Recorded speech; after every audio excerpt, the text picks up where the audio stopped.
ಎಲ್ಲರಿಗೂ ಮತ್ತೊಂದು ಹೊಸ ಬ್ಲಾಗ್ಗೆ ಸ್ವಾಗತ. ಸೊ ಇವತ್ತು ನಾನು ಎಲ್ಲಿಗೆ ಹೋಗ್ತಾ ಇದ್ದೀನಿ ಅಂದರೆ ಯಾವುದೋ ಒಂದು ಜಾಗದಲ್ಲಿ ಜರ್ಸಿ ತರೋರಿಗೆ ಇಲ್ಲಿ ನಮ್ಮ ಹತ್ರದಲ್ಲೇ ಅನ್ಕೋತೀನಿ. ಸೊ ಇಲ್ಲಿಂದ 3 ಕಿಲೋಮೀಟ್ರ್ ತೋರಿಸ್ತದೆ ಸಿಂಗಸಂದ್ರ ಅಂತ. ಸೊ ಅಲ್ಲಿಗೆ ಹೋಗ್ಬಿಟ್ಟು ನೋಡೋಣ ಸಿಗತ್ತಾ ಅಂತ. ನನಗೂ ಗೊತ್ತಿಲ್ಲ. ಸೊ ಅಲ್ಲೇನೋ 200 ರೂಪೀಸ್ಗೆಲ್ಲ ಸಿಗ್ಬೋದು ಅಂತ ಹಾಕಿದ್ದಾರೆ.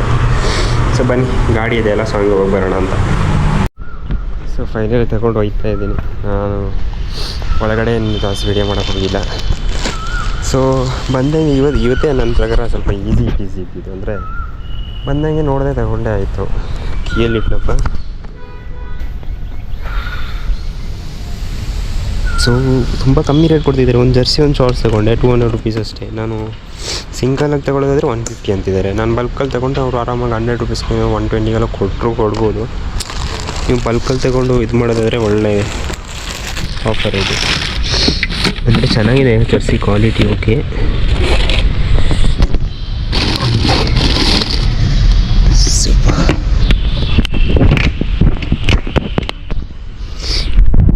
ಸೀದಾ ಹೋಗೋದೆ, ಇನ್ನೇನು ಮಾಡೋದು.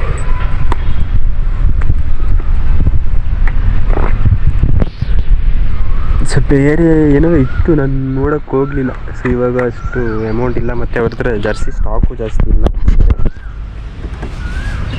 ಸೊ ಇದ್ದಿದ್ರಲ್ಲಿ ನನಗೆ ಬೇಕಾಗಿದ್ದು red colour. So red colour ಸಿಕ್ತು, ಅದು ತಗೊಂಡು ಇವಾಗ ಹೋಗ್ತಾ ಇದ್ದೀನಿ.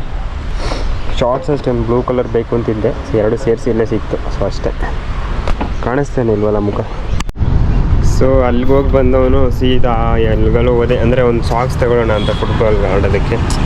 ಸಾಕ್ಸು ನಮ್ಮ ಜಾಗದಲ್ಲೇ ಕಮ್ಮಿ ಪ್ರೈಸ್ ಬರು. ಇಲ್ಲಿ ಒಂದು ಜಾಗಕ್ಕೆ ಹೋದೆ 550 ಅಂತೆ ಒಂದು ಸಾಕ್ಸ್ಗೆ. ಕ್ವಾಲಿಟಿ ಡಿಫ್ರೆನ್ಸ್ ಇರುತ್ತೆ, ಬಟ್ ಅವೈಲೇಬಲ್ ಏನಂದರೆ ಎಲ್ಲ ಇದಿರಬೇಕು. ಅಂದರೆ ಪ್ರೈಸಿಂಗು ಕಮ್ಮಿಯಿಂದ ಹಿಡಿದು 5ವರೆಗೆ ಎಲ್ಲ ಇರಬೇಕು. ಇದು ಎತ್ತಂಗೆ 500 ಅಂದರೆ ಯಾರು ತಗೋತಾರೆ? ನಾವು ಇಲ್ಲಿ ಬೂಟ್ ತಗೊಳ್ಳೋದೇ 500ಗೆ. ನಾನೊಂದು 100 ರೂಪೀಸ್. ನಮ್ಮ ಕಡೆ ಎಲ್ಲ ತುಂಬ ಕಮ್ಮಿ ರೇಟಲ್ಲೇ ಸಿಗುತ್ತೆ. ನಾನು ಬ್ಯಾಂಗ್ಳೂರೇ ಸಸ ಅಂದ್ಕೊಂಡ್ರೆ ಇಲ್ಲೇ ಮಯಂಗ ಆಗ್ಬಿಟ್ಟೈತೆ. ಏನು ಮಾಡೋಣ ಹೇಳಿ. ಇಲ್ಲಿ ರೀಲ್ ಎಡಿಟ್ ಮಾಡ್ತಾ ಇದ್ದೀನಿ ಗುರು. ಆ ಕಡೆ ಈ ಕಡೆ ಅಷ್ಟೇ.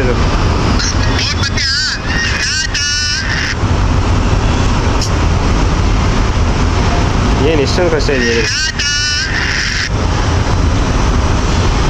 ಒಂದು ನಿಮಿಷ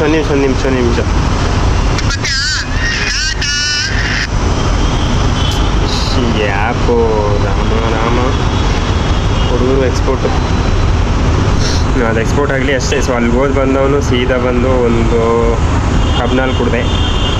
ಅದು ಆ್ಯಕ್ಚುಲಿ ಯಾಕೆ ಕುಡಿದೆ ಅಂದರೆ ನೆನ್ನೆ ಅಲ್ಲಿ ಚಿಕ್ಕಪೇಟೆಲ್ಲಿ ಕುಡಿಬೇಕು ಅಂತ ನೋಡಿದ್ರೆ 35. ಅಲ್ಲಿ ಬೇಡ, ಇಲ್ಲಿ ಕುಡಿಯೋಣ ಅಂತ ಬಂದ್ವಿ. ಇಲ್ಲಿ ಬರೋ ಅಷ್ಟರಲ್ಲಿ ಮತ್ತು ಮರ್ತು ಹೋಗಿದ್ವಿ.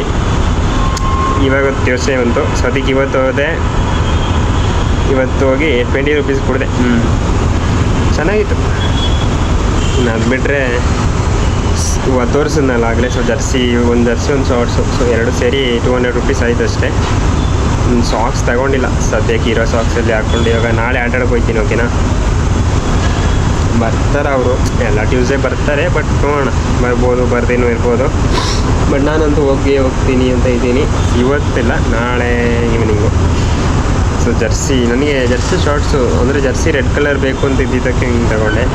ಹಾಗೆ ಶಾರ್ಟ್ಸು ಕೂಡ ಒಂದು ಬ್ಲೂ ಕಲರಲ್ಲಿ ಬೇಕು ಅಂತ ನೋಡಿದ್ರೆ ಬ್ರೆಜಿಲ್ ಸ್ವಲ್ಪ ಚೆನ್ನಾಗಿದೆ. ನನಗೂ ಅದು ಹಾಕಿ ನೋಡಲಿಲ್ಲ. ಜರ್ಸಿ ಓಕೆ, ಸ್ವಲ್ಪ ಲೆಂತ್ ಇದೆ, ಬಟ್ ಪರ್ಫೆಕ್ಟ್ ಓಕೆ, ನಡೆಯುತ್ತೆ. ಆ ಥರ ಇದೆ. ಸೊ ಇವಾಗ 5:12 ಹೋಗೋದೆ. ಇವಾಗ ರೀಲ್ ಅಪ್ಲೋಡ್ ಮಾಡೋದು ಹೋಗೋದು. ಸೊ ಇಷ್ಟು ದಿನ 2-3 ದಿನ ಇಂಟರ್ನೆಟ್ಟೇ ಇರಲಿಲ್ಲ. ಇಲ್ಲಿ ವೈಫೈ ಏನೋ ಆಗಿತ್ತು, ಏನು ಗೊತ್ತಿಲ್ಲ, ಅವರು ಬಿಲ್ ಪೇ ಮಾಡಲಿಲ್ವೋ ಏನೋ ಅಂತ. ಸೊ ಅದು ಬರ್ತಾ ಇರಲಿಲ್ಲ. ಇವಾಗ ಬರ್ತಾ ಇದೆ. ಸೊ ನೈಟು ಮ್ಯಾಚ್ ಬೇರೆ ಇದೆಯಾ. ಇದು ಯಾವುದಪ್ಪ ಇವತ್ತು ಅರ್ಜೆಂಟೀನಾ ಮ್ಯಾಚ್ ಇದೆ. ಅದರಲ್ಲಿ ಇರೋ ಇಂಟರ್ನೆಟ್ ನಾನೇನು ಮಾಡಿದ್ದೀನಿ ಅಂದರೆ 1.5 GB ಜೊತೆ ಅದ್ಯಾವುದೋ 1300 ರೂಪೀಸ್ ಪ್ಯಾಕೇಜ್ ಬರುತ್ತೆ. ಸೊ ಅದು ಹಾಕ್ಕೊಂಡ್ರೆ ಪರ್ ಡೇ 3 GB ಎಕ್ಸ್ಟ್ರಾ ಬರುತ್ತೆ. ಸೊ ಅದು ಇವಾಗ ಹಾಕ್ಕೊಂಡಿದ್ದೆ. ನೆನ್ನೆ ಖಾಲಿ, ಮೊನ್ನೆ ನಾನು ಖಾಲಿ ಮಾಡಲಿಲ್ಲ. ಸೊ ನೆನ್ನೆ ನಾಡಿದ್ದು 3 ದಿನ ತಗೊಂಡಿದ್ದೆ. ಸೊ ಅದು ಇವತ್ತು ಮಾರ್ನಿಂಗು ಹಾಫ್ ಟೈಮ್ ನೋಡೋಷ್ಟರಲ್ಲೇ ಇದು ಇಂಟರ್ನೆಟ್ 1.8 GB ಅಂದರೆ 1.5 GB ಮೇಲೇ ಖಾಲಿ ಆಗಿಬಿಡ್ತು. ಸೊ ನಾನು ವೀಡಿಯೋನ ಅಪ್ಲೋಡ್ ಮಾಡಬೇಕು. ಇವತ್ತು ವೀಡಿಯೋನ ಅಪ್ಲೋಡ್ ಆಗಿಲ್ವಲ್ಲ, ಅವರು ಬಂದೇ ಅಪ್ಲೋಡ್ ಮಾಡ್ತೀನಿ. ಸೊ ಅದು ವೀಡಿಯೋ ಅಪ್ಲೋಡ್ ಮಾಡಬೇಕು ಅಂತ ನೋಡ್ತಾರೆ ಅದೇ ಸೊ ಅದು ವೀಡಿಯೋ ಅಪ್ಲೋಡ್ ಮಾಡಬೇಕಾಗಿರೋದ್ರಿಂದ ನಾನು ಇವತ್ತು ಮ್ಯಾಚು ನೋಡಲಿಲ್ಲ ಮಾರ್ನಿಂಗು. ನನಗೂ ಇಂಟರ್ನೆಟ್ ಬರುತ್ತೆ ಅಂತ ಏನು ಗೊತ್ತು, ನಾನು ನಂಬ್ಕೊಂಡು ಇರೋಕ್ಕಾಗಲ್ಲ ತಾನೇ. ಇವಾಗ ಬಂದು ನೋಡೋಕೆ ಬಂದಿದೆ ಅಷ್ಟೇ. ಸೊ ಇವಾಗ ಇಂಟರ್ನೆಟ್ ಇದೆ, ಮ್ಯಾಚ್ ಅಂತೂ ಕಂಪ್ಲೀಟ್ ನೋಡ್ಬೋದು. ನಾನು ಅಂದ್ಕೊಂಡಿದ್ದೆ ಇವಾಗ ವೀಡಿಯೋಲಿ ಅಪ್ಲೋಡ್ ಮಾಡಿದ್ಮೇಲೆ ಮತ್ತೆ ಇನ್ನೊಂದು 22 ರೂಪಾಯಿ ರೀಚಾರ್ಜ್ ಮಾಡೇ ಬಿಡ್ತೀನಿ. ಎಲ್ಲ ಮ್ಯಾಚು ನೋಡಲ್ಲ ನಾನು, ಬೇರೆ ಯಾವುದಾದ್ರೂ ಓಕೆ ಪರವಾಗಿಲ್ಲ. ಅರ್ಜೆಂಟೀನಾ ಮ್ಯಾಚೆಲ್ಲ ನೋಡದೆ ಇರೋಕ್ಕಾಗೋದೇ ಇಲ್ಲ. ಆ ರೀಸನಿಂದ ಅರ್ಜೆಂಟೀನಾ ಮ್ಯಾಚ್ ನೋಡಲೇಬೇಕಂತ ಇದೆ. ಪರವಾಗಿಲ್ಲ, ವೈಫೈ ಇಂಟರ್ನೆಟೇ ಬಂದಿದೆ. ಇವಾಗ ಅಷ್ಟೇ, ಇನ್ನೇನು ನಾಳೆ ವ್ಲಾಗ್ ನೋಡಿ, ನಾಳೆ ನೋಡೋಣ. ಜರ್ಸಿ ಎಲ್ಲ ಹಾಕಿ ತೋರಿಸ್ತೀನಿ ಈವ್ನಿಂಗ್ ಟೈಮ್, ಓಕೆನಾ? ಜರ್ಸಿ ಎಲ್ಲ ಇದೆ, ಬೂಟು ಇದೆ. ಇನ್ನು ಒಂದೇನೆಂದರೆ ಶಾಕ್ಸ್ ಒಂದಿಲ್ಲ, ಅದು ಇವಾಗ ಸದ್ಯಕ್ಕೆ ಬೇಡ. ಇಲ್ಲಿ ಫ್ಲಿಪ್ಕಾರ್ಟಲ್ಲೆಲ್ಲ ನೋಡಿದೆ ಆಯಿತಾ, ಫ್ಲಿಪ್ಕಾರ್ಟಲ್ಲಿ ನಾನು ಐಡಿನೇನೋ ಬ್ಲಾಕ್ ಮಾಡಿಬಿಟ್ಟವ್ರೆ, ಅದೇನು ಕತೆ ಗೊತ್ತಿಲ್ಲ. ಅದೆಲ್ಲ ನಿಮಗೆ ಮತ್ತೆ ಹೇಳ್ತೀನಿ. ಸೊ ನಾಳೆಗಂತೂ ಅದೇ ನಾನು ನಾರ್ಮಲ್ ಶಾಕ್ಸ್ ಹಾಕ್ಕೊಂಡು ಹೋಗ್ತೀನಿ ಅಷ್ಟೇ. ಈ ಬ್ಲಾಗ್ನ ಇಲ್ಲಿಗೆ ಏನು ಮಾಡ್ತಾಯಿದ್ದೀನಿ, ನಾನು ನಿಮಗೆ ಸಿಗ್ತೀನಿ ಮತ್ತೊಂದು ಹೊಸ ಬ್ಲಾಗ್ನಲ್ಲಿ. ಅಲ್ಲಿವರೆಗೂ ಟೇಕ್ ಕೇರ್, ಬಾಯ್ ಬಾಯ್.